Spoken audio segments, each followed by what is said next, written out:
Hello, welcome to something new. I am going to attempt a series of one-day builds where you at home, and me as well, can build something in one whole day that might possibly last about 16 to 18 hours in real time, but it was still the same day, even if it ended up being the morning of the next day. But anyway, today we are going to build some woven leather braces. Look at this. I got two. That one's got shiny stuff on that you're not supposed to see yet because I technically filmed this first. Yeah! Hopefully you will be able to follow me along as I build these, and you might be able to make them as well, or something like them. Maybe you'll learn something new. Who knows? Maybe you won't, in which case, just enjoy. Let me tell you what you need. First things first, you're going to need a work surface. Ideally, a cutting mat, or a bit of wood. Not your mum's best dining room table, or anything like that. That would be awful. I've definitely not done that in the past. A knife is your first and probably best tool. You could also use scissors, but a knife will do. Scalpel, craft knife, whatever you fancy. And lots of blades. Then to that, you need some rulers. You don't need three. You only need one, a 30cm rule. It's a rule, not a ruler. I keep saying ruler, and I'm going to annoy myself, but it is a rule. Stationery. That's always good for drawing and marking. One bashy hammer and some pins for you to bash into. Next on my list it says cutting mat. I don't have that to hand, but I'm sure you can imagine what a cutting mat looks like. Super glue for all of our gluing needs. I used a lot of this. I used a lot more than we probably need to, but that activator is also good for speedy gluing if you're impatient. Spray glue. Spray glue is optional. Well, is it optional? No, it probably isn't. Although you could use super glue instead, but get spray glue. It's good. Now we're getting a little bit more high tech. Hole punches. Lots of them. Although you certainly need a fork and a hole punch. You can use the ones that are like on the wheel that you clamp, but ideally you want a bashy one. You need a fork for all of the holes for the stitching. You could do them with an awl instead, but that will take a lot longer. I've also got a sort of buckle slot punch. You don't necessarily need one of these. You can just use a punch and do two holes and then cut in between, but I've got one for ease of use. And a belt end cutter, but again you can use a knife instead. Thread and a needle. Not this colour thread and not that shape of needle, but they're what I've got. So needle and thread. Yeah. Buckles. You're going to need 4, maybe, or 6, however many you decide, in whatever colour you fancy. Buckles. Rivets. You're going to need them. Ideally double-sided, but not if you've not got them. And last, and by no means least, in fact the most important thing in this whole build, leather, because that's what we're making the braces out of. Oh, and some backing material, don't forget that. Some wool or some cloth or some more leather. That's it. So the plan is to keep this project as simple as possible. So I've cheated a little bit. I say 2 seconds in. I've already made my template. So this is my bracer template. It's going to encapsulate my whole wrist. There you go, right in the middle of the camera. So the great thing about this project, and the reason why I'm going to be able to do it in a day, and hopefully everyone following along should be able to do it relatively quickly, is it's just a load of bits of leather cut in its simplest form to the width of a ruler. You can do it with a strap cutter, but I'm going to keep tools to an absolute minimal. And for this one, it's the length of it's a foot long ruler, so I'm just going to need strips that are that long. You don't have to worry about making them really long and cutting them down. You can literally just cut to the exact dimensions of a ruler. You're going to need 4 times the amount of your template, because it's 2 layers for each bracer if you're making a pair. Let's have a look at the leather.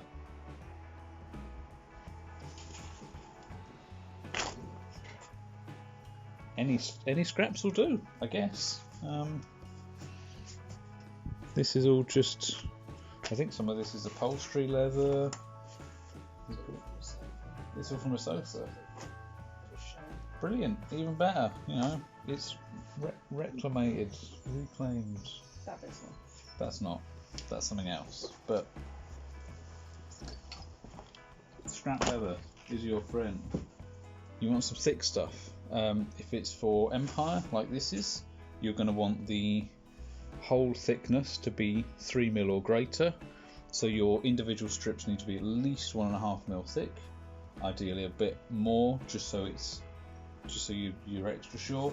And you're going to need some thin leather, some like thin suede or just thin stuff for your bias bound edge, because that's going to make your edge all nice and good. So let's get to cutting.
Once you have cut all of your strips, you are going to want to lay them all out and put them in a grid pattern. For this, we usually pin them down. I don't know if there's another. You might be able to tape them down. It's not strong.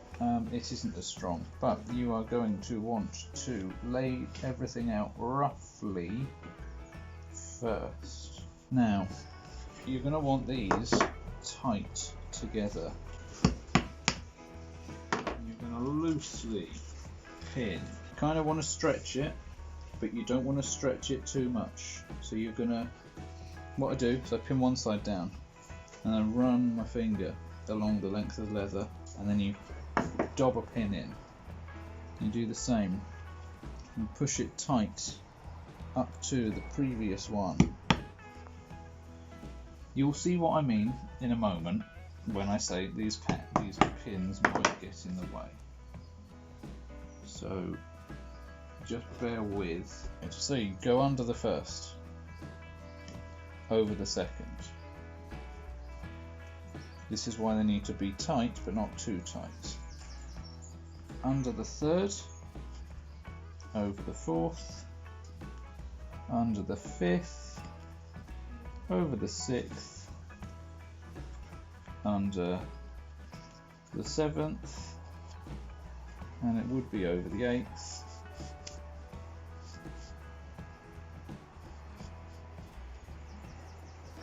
There we have it. Basically, you kind of just keep doing that. Under, over.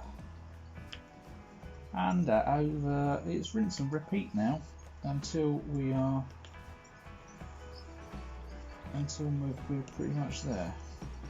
if you have put your pins very, very close to where the edge of the bracer is, we are going to be bias binding the edges.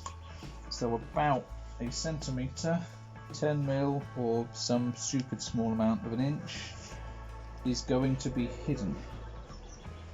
So do not worry if you do have pinholes. When we cut this to its final shape, if you've got pinholes on the very edge, they will be covered up.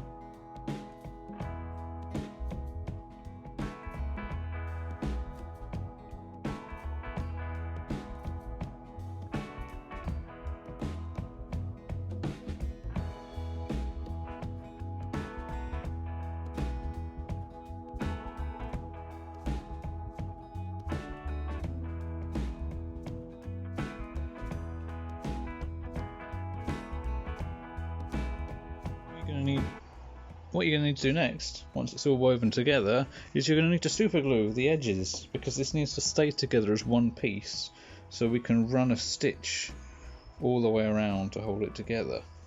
So a little bit of super glue, and under each, because you're never going to see inside these, you just need to dab a bit of super glue under each little bit to just tack it in place.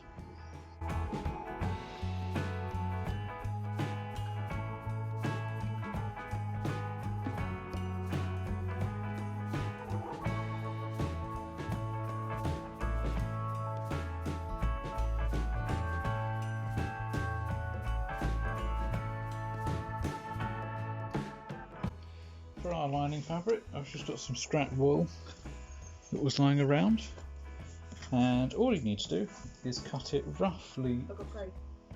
White will do. Thank you there. All you've got to do is cut it roughly to the size of your pattern, and then we will be spray mounting it directly onto the back of the piece.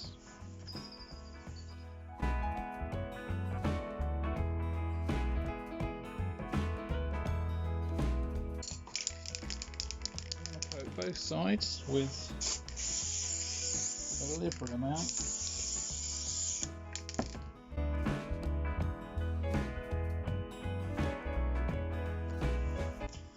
And then get your pattern piece again. Make sure it's still roughly correct. If you need to draw it out again, do. But next, it's time to cut it out.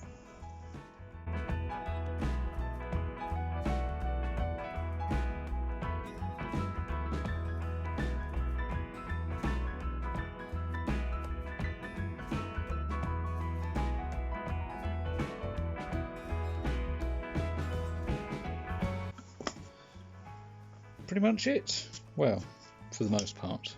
This is the main body of the whole armour.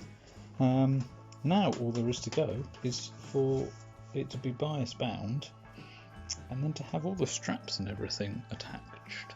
So that's all cut out. What I should have said is your lining material can be anything. I've used wool here, but it could be linen or cotton or even leather if you wanted to do an extra layer of thickness.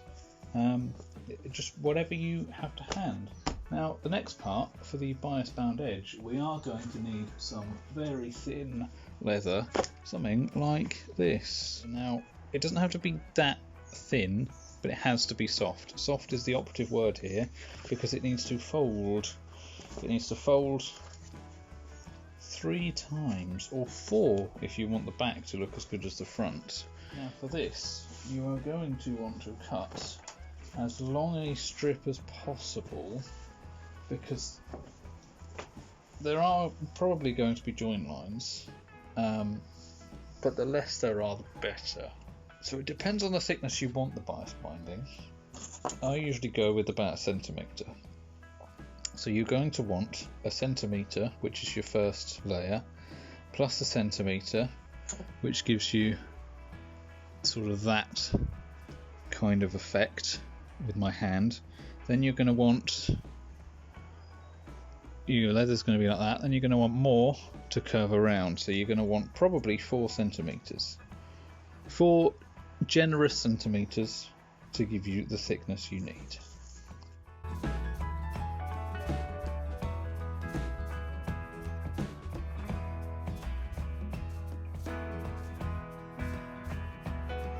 So I'd probably cut a few lengths just to be sure, or you could even measure the whole way around. That's probably the cleverest way, would be measure the whole way around your piece and then cut to that length. But what we're going to do now, scratched it wrong, is we're going to glue this leather the whole way around the outside. And the idea is that you glue about 1 centimetre of it just lightly on, because we are going to be sewing this down. So we'll probably just put a bead of glue along that edge.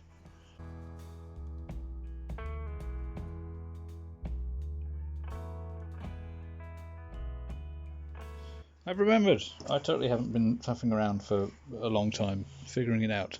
What you want to do is you basically want to dollop a healthy amount of glue on the underside. Don't do, maybe about 3 inches ish, about 7 centimetres worth, and you want to massage it down. You want to get your top side where you want it to be, and your bottom side, you basically just press it into position. So, and it has to be hard up against the edge of the leather. So then what this does is this top surface is still free and able to move, but only the amount of leather that you want to be there will be there, because it's all held in place underneath. See, now that's glued in place. This isn't, but when you push that hard, that's now in the place you want it to be. You know, you don't have to do this the whole way along. If you do it on these top shoulders, you do a little bit on the, I mean, you could even put the glue onto the lining fabric. Instead, you do a little bit on the top in a similar fashion.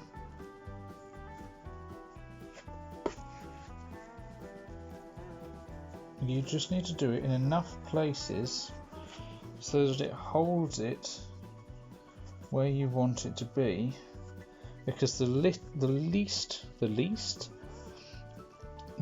less or the smallest amount of movement you can have when you're about to bash the ever-living crap out of it, the better.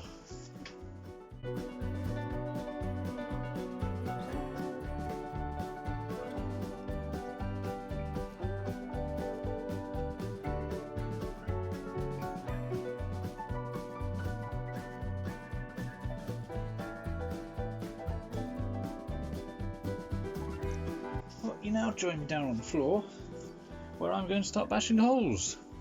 And these are going to be for our hand sewn, for the hand sewn finish. You're going to want to get yourself something like this. It's a fork used for bashing holes. And all you do is you hold down the leather where you want it to, hold it all in place, and you give it a good old whack. A much bigger hammer than the one I was just trying to use.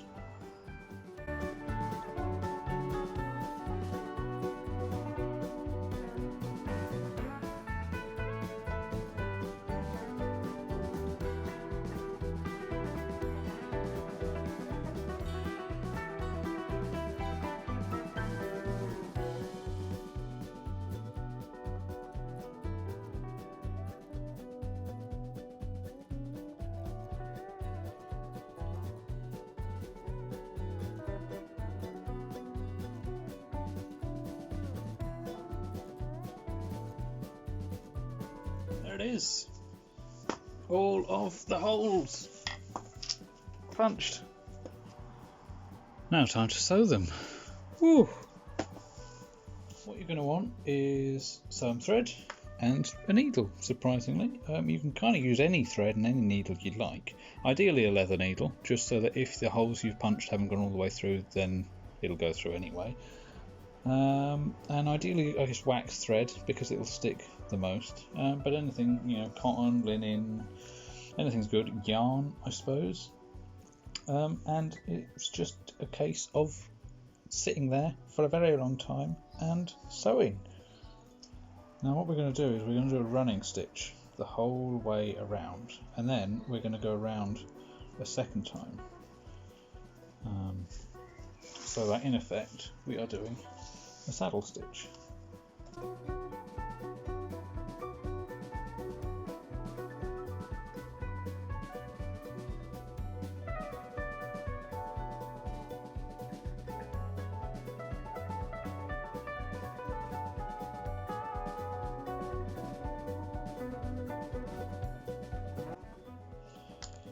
Right, well, that took all of about half an hour. Whew. You can see now why stuff that's hand sewn costs so much. So I've got to go and do this again, and then I've got to go and do it twice more on the second bracer. So I'm going to do that off camera, just because you don't want to see the same thing all over again. And I will now get to the next bit. Righty ho, we're on to the final straights. All of the edges have been sewn. And as you can probably see in the background, I have gone slightly ahead, mainly just to figure everything out. But we are on to final assembly and making straps and buckles and whatnot. So you're going to need a couple more tools for this section, namely a hole punch. A bigger hole punch, although it could be a hole punch and a scalpel. A smaller ruler, ideally one the same width as the inside of the buckles that you're going to use. And I've got a belt end cutter, but obviously a knife would do if you don't have one. So I shall show you what it's going to end up looking like. I've inset the buckles on this one by a fair old amount, because the idea is it overlaps, and then you want the buckles to be able to come out over the top. You see that? Because we're going to need some leather from earlier, and we're going to need a ruler. And again, we're just going to cut strips that are the width of the ruler. We're going to cut 8. So you want 4 longer ones for the actual strap, and 4 shorter ones for the strap that the buckle goes on.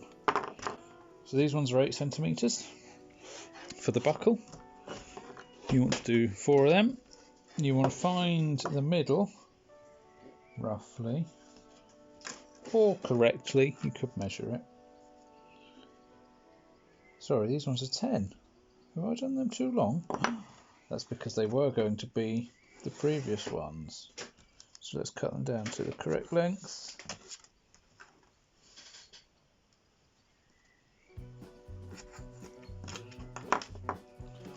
Find the middle.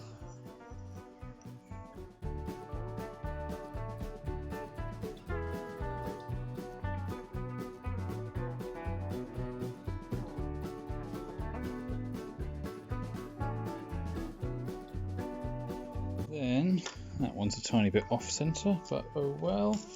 You then want your hole punch. You want to bring them together like so. You want to do a hole relatively near the slot for the buckle, because that's going to encapsulate that. And then you want to do one further back for extra strength. And you'll want to do the same on straps when they are cut to the correct length.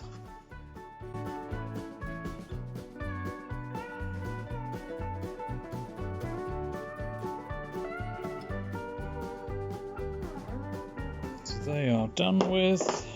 Now, all you need is your hole punch. Strips of leather go through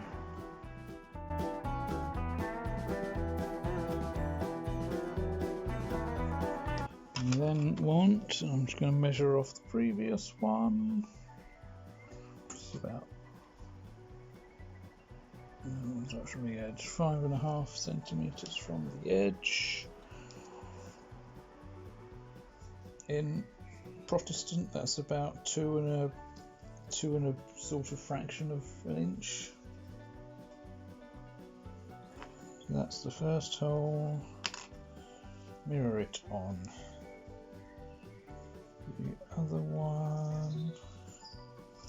Then I did these 15mm apart, and there's 5, so I'll do all 5. And then, similarly to the previous one, you want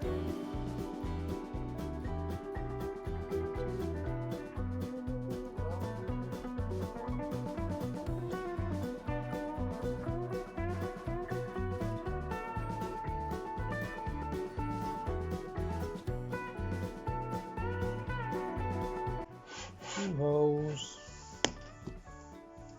4 rivets. Doesn't have to be 2, it can be 1, but 2 will do. Now has come the time to mark out where the buckles and whatnot go. So I'm going to mark them up at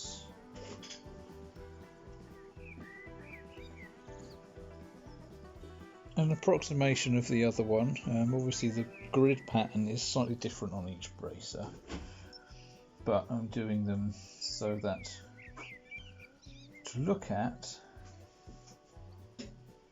they are pretty much the same.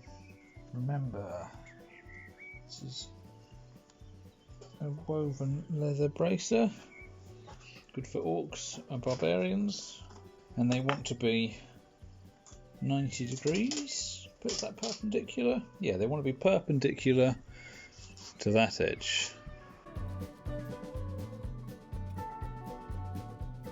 Remember, it's about looking the same, not necessarily being exactly the same.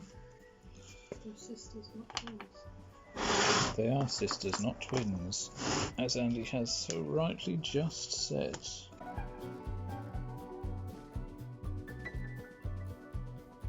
And remember, because it's 2 layers of leather, it doesn't matter if it's the edge of one, because you're still going through a whole layer and the backing material.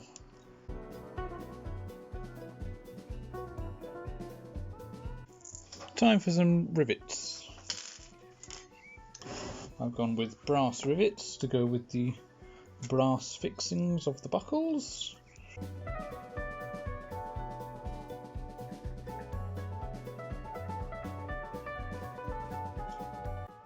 Right, like a wally, I've not got much space on my phone, so I'm afraid you just missed me bashing in the rivets for the buckles. But you haven't missed a lot. That's what they look like after I gave them a good whack. I've now got these straps to put on, so I shall do exactly the same. There you go. That's what a hammer looks like, bashing a rivet into some leather. Now you've seen it once, you've seen it all, because it doesn't really look any different. And you do that for all of them. Only put 1 rivet in a time, because you don't want to accidentally smash the stalk of the next one, and you certainly don't want to hit it halfway, so you get a nice big line. And that, my dear friends, is done. That is the end of a simple pair of woven leather braces. There you go. hopefully by the time you've gotten to this, you will have used up a load of scrap that you had no use for. You'll have used some nice buckles, some nice rivets, and you might have learned how to do bias binding. Possibly. I probably haven't taught you very well. So there we go. That's it for the simple leather braces.